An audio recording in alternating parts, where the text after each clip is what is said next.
is the Drew Steele Show. It is time for me to step down as Alabama's governor. We need to move forward. There are enough problems without the Bentley self-inflicted problems. Now, United was fully in its rights, but the way it was handled is quite a PR problem for United. Now, Drew Steele on KSL News Radio. Hey, good evening, everybody. Glad you're here. It's Drew Steele, KSL News Radio. Well, that you already knew. 57500, the text line anytime you want to join in the conversation. Love to hear from you. 801-575-8255. My fingertips are kind of a little cold today. Today's one of those days. I don't know what it is. Is it just me, or am I on an island? A cold fingertip? Yeah, you know, there are certain days where you have the I'm really cold, I need a jacket. It is chilly, freezing cold day. And then you have the it's kind of a little bit chilly. It's not that big a deal. A sweater will do. And then you have the days where your body feels fine, but it's your extremities, the tips of your fingers or your toes, your feet, things are cold. And that's what happens to me. Or is that... Maybe you're not circulating well. Well, I know that I'm not circulating well. I could probably tell you that. Maybe you should see a doctor. What a great way to start off a Monday program. We appreciate it. All right. So it looks like everything today has something to do with flying. Believe it or not, there actually is a good news story, a positive news story when it comes to flying coming up, as opposed to the one that we have been hearing about all day today.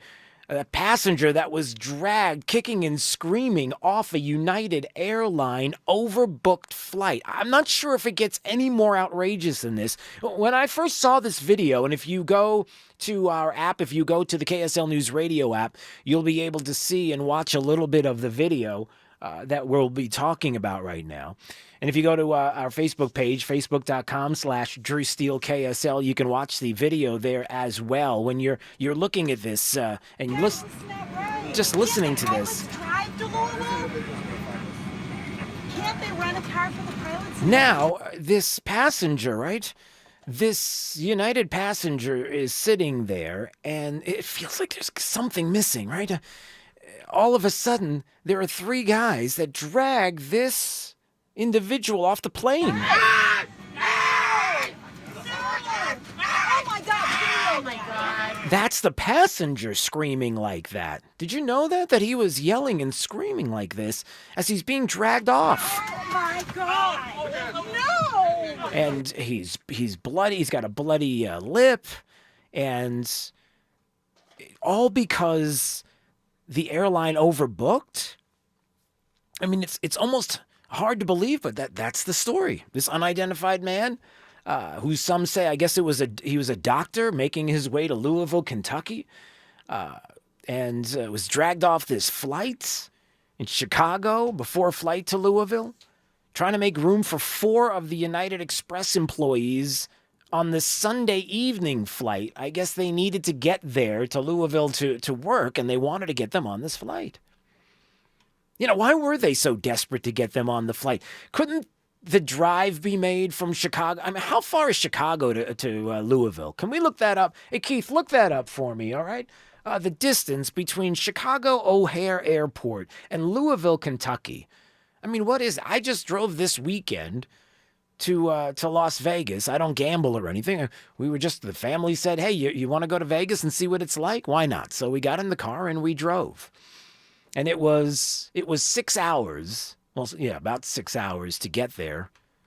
And it's... I need to know the driving, not the flight time, but the actual driving time. 4 hours. Why couldn't you put the... I guess what? Because you're an employee of the airline? Is that what it is? So instead of saying, hey, we've overbooked this flight and we want to keep people on the flight, why don't we just get you a car? We'll rent a car and the 4 of you can drive 4 hours. Sorry for the inconvenience, but why don't we give you the extra money that we were going to give the passengers? At least we keep it in the company. Does that make any sense at all? Is that an outrageous statement to make, JR? Is that crazy? Well, considering they offered, what was it, $800 to the 4 passengers Right. that they were going to remove. Right. Certainly, what is that? $3,200 would pay for the cost of driving the employees out there. I think if you offered the employees, here, listen, we'll give you four of you $3,200. All you need to do is figure out how to get to Louisville because you need to work tonight. Don't you think that people, the employees would be like, okay, I'd walk for that money. So the man is dragged off the flight. He's screaming. He's knocked down by cops, dragged outside. And people were asked if they would give up their seat. This is the first time in a long time that I look at a story and say, nobody's right. Nobody is right. He runs back onto the flight. They get him off. And once they get him off, he comes back onto the flight. I have to go home. I have to go home. I have to go home. I have to go home. That's him running to the back of the plane. And he runs directly to the back of the plane. And then, bloody face, he's in the back of the plane and he says, Just kill me. Just kill me. Kill me. Just kill me. I have to go home. Kill me. Just kill me. I mean, this is a person who's trying to fly from Chicago to Louisville. Bloodied. And that's the thing, nobody's right here. The airline could do so much more to accommodate. A simple way to accommodate somebody would just be to up the ante, right? You know how many people, if you can Google it and find stories about people who have made money off of airlines that decide to hold out for the best offer before getting off a flight. There was a story I was looking about on just a little while ago where somebody made $4,000 just holding out. And I'm not saying you should play that game, but if the airline would accommodate and say, all right, it's we're going to give you $400. No? How about $800 like they did in this flight? $800, anybody? All right, listen, we need to free up these seats. How about $1,000? $1,200. Why don't we do $1,500? Are you telling me there's no one, not one single person on a flight that would hold out and say, $1,500 right here? JR is looking at me. He was like, really? You would take what? Well, that's the thing is I would keep sitting there. I'd say, how high are they going to go? At what point does the negotiation end? Because they could, somebody accepts, $2,000. It's like, okay, Yeah. I'll counter that. I'll give you $2,200, something like that. Somebody said maybe if the employees drove to Louisville, it would put them over the allotted number of hours being driving or flying or being traveling in a day. Well, for $3,200, you could probably get an Uber.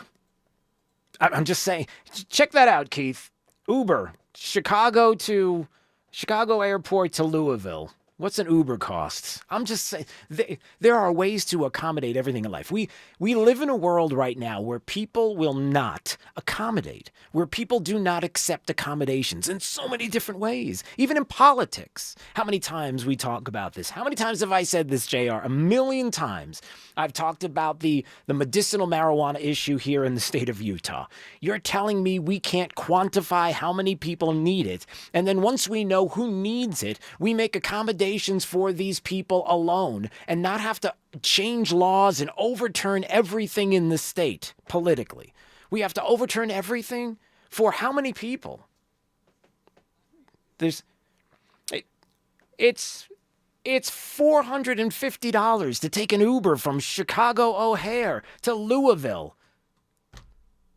And then they take 32. I'm just saying there are accommodations in life, but this is a horrible story. The passenger is wrong here. Why does he have to run off the plane?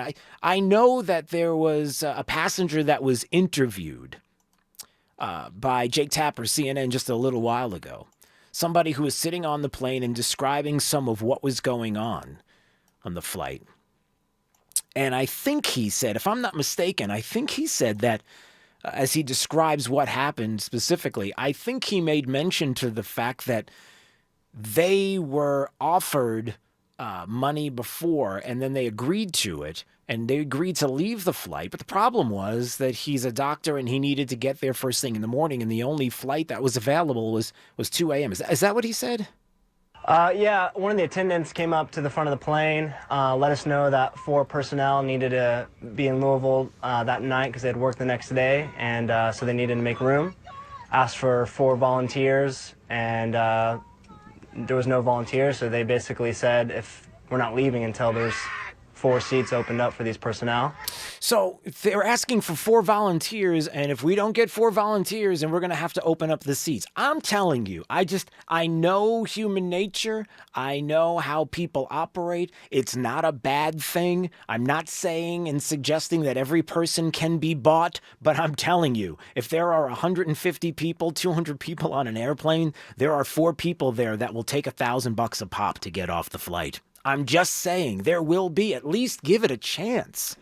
Somebody who claimed to have been on the flights said that they saw another passenger offer $1,600, and the manager who was on the plane allegedly laughed in their face.